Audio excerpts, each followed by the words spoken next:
listening to Give God 90, where we're not afraid of the tough biblical questions, because we will dig through the language, the culture, and the history to find the truth revealed in the words of our Creator.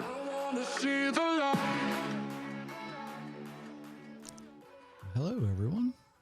Thank you for letting us share some time with you today. I am being closely watched for some strange reason. What's going on? Nothing? Okay. Super delayed. Huh? Super delayed. Oh, okay. Hi, everyone. I'm here. Yes, she is. All day. Been planting herbs today, so. Yes, I have.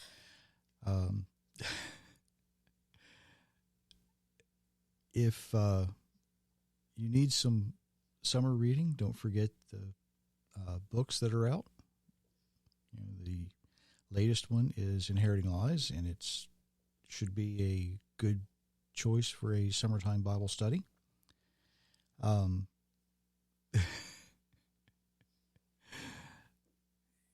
still getting strange faces here for some reason, but that's okay. I will say this tonight might be a little shorter than usual. I was working on something earlier this week and kind of threw my back out a little bit. I guess that's what I get for working on a piece of metal that weighs more than I do. But, the Almighty has a way of reminding us we need to do things His way, not our own way. So, yes, even I have trouble remembering that sometimes. Like, oh, yeah, I can move that. Well, I moved it, and then it moved me in the wrong way. So, anyway, it's a little uncomfortable sitting for very long, so I'm going to see if I can get through this. Sometimes we dream about being someone else, right? But then we remember that our real joy comes from being who we are designed to be, who we're created to be. And tonight I want to look at a couple of people that we should be very familiar with. One person knew what he knew what was expected of him. And the other one, he realized I can't do anything without my Creator's help. Now, both of these people lived very different lives. One knowing what he should be doing and continually wanting something different. The other one not knowing his next move, but trusting the Creator with almost every step. And Myra's going to read about one of these people now. So if you're going to go ahead and read that passage. There was a man named Manoah from the city of Zorah. Manoah was from the tribe of Dan. He had a wife, but she could not have children. The angel of the Lord appeared to Manoah's wife. He said, "You have not been able to have children, but you will become pregnant and have a son. Don't drink wine or beer. Don't eat anything that is unclean. You will become pregnant and have a son. You must never cut his hair because he will be a Nazirite. He will be given to God from birth. He will begin the work of saving Israel from the power of the Philistines." Then Manoah's wife went to him and told him what had happened. She said, "A man of God came to me. He looked like an angel from God. His appearance was frightening. I didn't ask him where he was from, and he didn't tell me his name. But he said to me, 'You will be pregnant and will have a son. Don't drink wine or beer. Don't eat anything that is unclean. The reason is that the boy will be a Nazirite to God. He will be that from his birth until the day of his death.'" Judges 13:2-7. Now, of course, we're talking about Samson. And as Samson grew up, we know his parents taught him everything that the messenger had told him to teach the boy, right?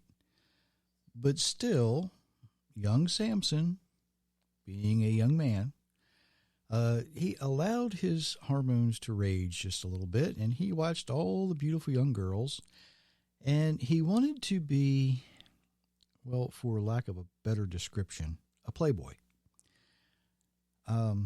Even though he maintained his great strength and all the abilities that the Creator had given him, and even though he knew he was supposed to begin the work of ending the Philistine problem, he allowed the things that he wanted, and he allowed the person he wanted to be to have more influence over him than what the Creator designed him to be.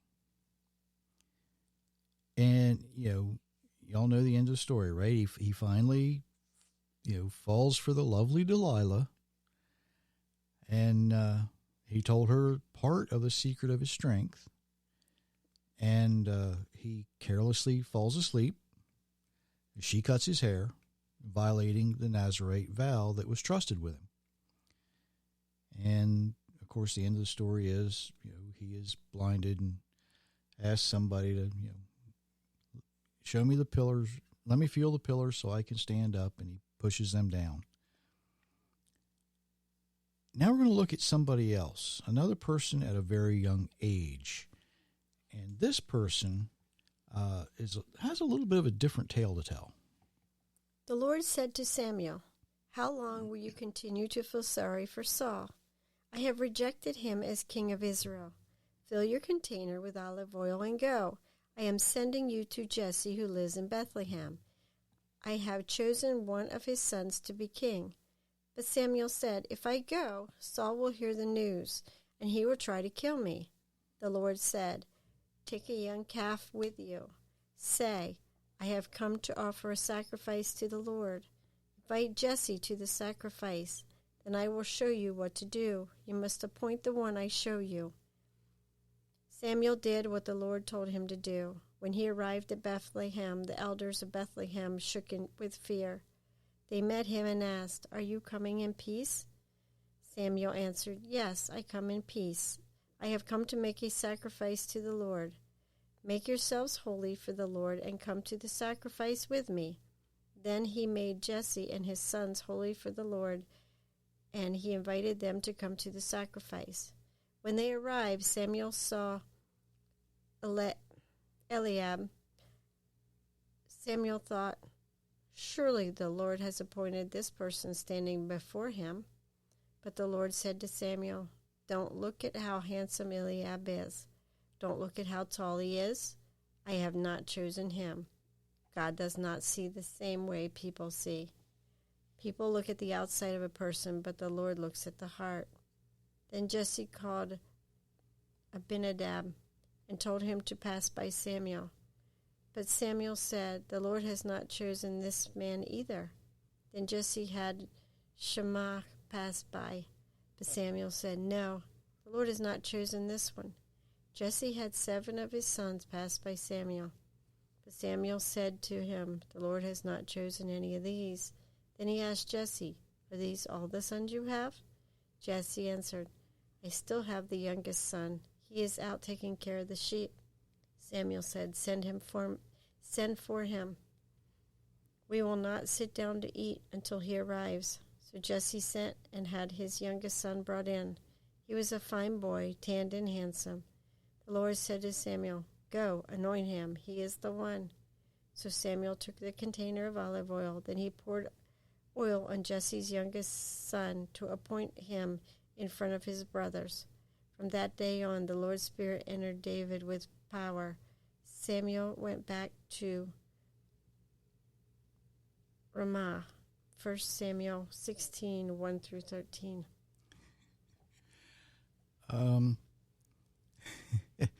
Are these all the sons you have, Jesse? Is this all you got? Well, Jesse's answer doesn't really quite come through as disrespectful in the International Children's translation. Jesse may have been a little bit ashamed of David for some reason. David was the youngest, right? Maybe Jesse thought less of him because of that. And I kind of get it. I have 4 older brothers. I'm the youngest. know a little bit maybe of what David was feeling. You know, when you're the youngest, nothing you ever do is good enough because you're always being held up to, well, so-and-so can do this. How come you can't?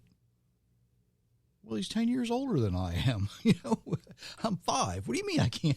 Just because I can't do that, you know, he's got 10 years on me. But the Creator chooses David because of what David had in his heart. David didn't care about pleasing Jesse. You know, David wanted to please the Creator. David trusted the Almighty completely. And after all, you know, by the time David was 18 years old, he had killed a bear, he killed a lion. You could say that he was a shepherd's shepherd.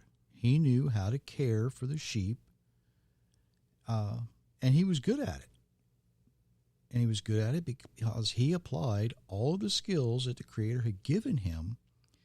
You know, he applied all of those skills for caring for the things that he was responsible for. Now, when we compare that to Samson, Samson knew what he was supposed to be, but he wanted to be something different. David, on the other hand, didn't know what the Creator had planned for his life, but he trusted in a way that Samson never could or never did. Now, let's fast forward to our modern times just a little bit here. How many people today are doing something they're simply not skilled to do? I know quite a few. How many people do you see who trust the Creator with everything or almost everything? Not that many. Some people claim they do, but I can tell you that they don't.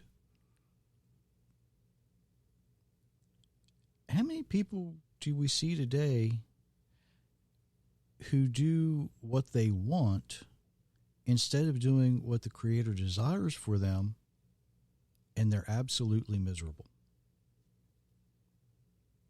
You know, very recently now, we see the transgender movement, right?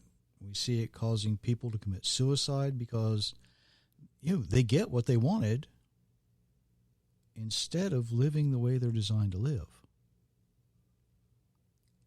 Look around at your own worship communities. How many pastors or how many rabbis do you see who have health issues because they do what they want and not what they're designed to be doing?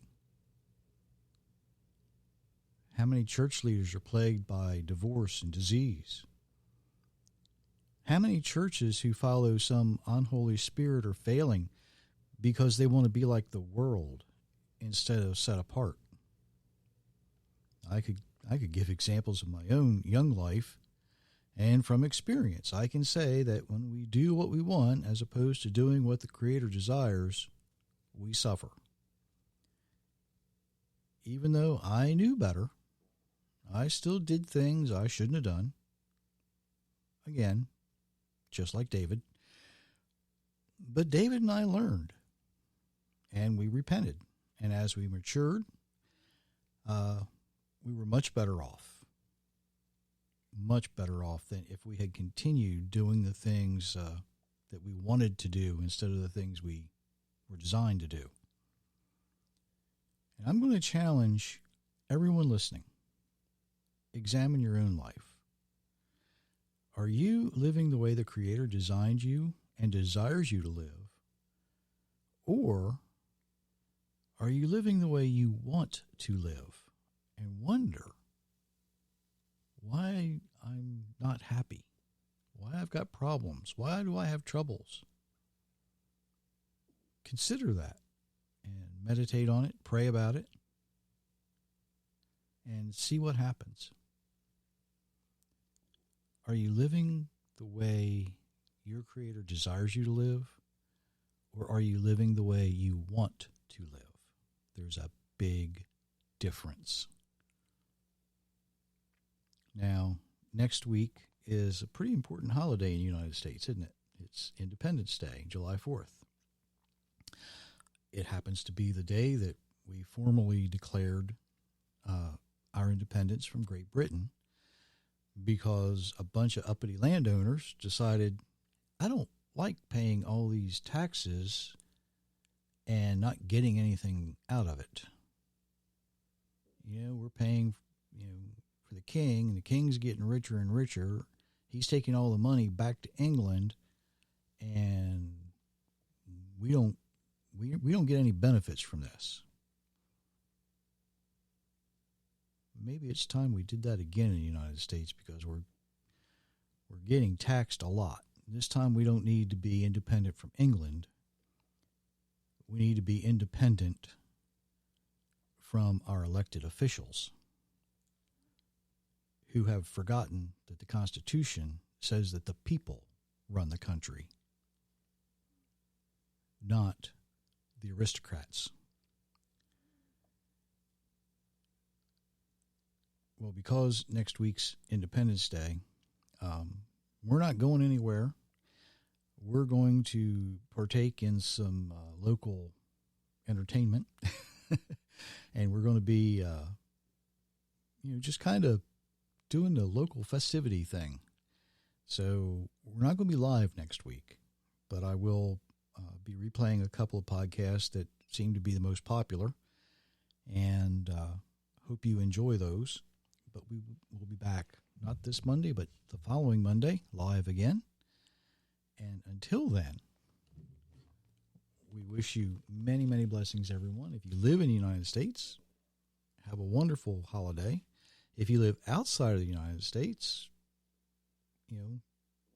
whatever holiday you observe, if you do, this week, enjoy it. Yes. I mean, it's the holiday season, apparently, in some places. So until next Monday, many blessings, everyone.